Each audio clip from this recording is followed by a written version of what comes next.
حدثنا الحميدي عبد الله بن الزبير قال حدثنا سفيان قال حدثنا يحيى بن سعيد الأنصاري قال أخبرني محمد بن إبراهيم التيمي أنه سمع علقمة بن وقاص الليثي يقول سمعت عمر بن الخطاب رضي الله عنه على المنبر قال سمعت رسول الله صلى الله عليه وسلم يقول إنما الأعمال بالنيات وإنما لكل امرئ ما نوى فمن كانت هجرته إلى دنيا يصيبها أو إلى امرأة ينكحها فهجرته إلى ما هاجر إليه। हज़रत उमर इब्न खत्ताब रदी अल्लाह अन्हु से रवायत है, रसूलुल्लाह सल्लल्लाहु अलैहि वसल्लम ने फरमाया, अमाल का दारोमदार नीतों पर है, हर शख्स को वही मिलेगा जिसकी उसने नीयत की। चनांचा जिसने हिजरत दुनिया कमाने या औरत से निकाह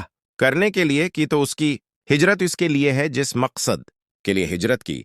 अगर ये हदीस पसंद आई हो तो मेरा चैनल लाइक और सब्सक्राइब कर दे। शुक्रिया।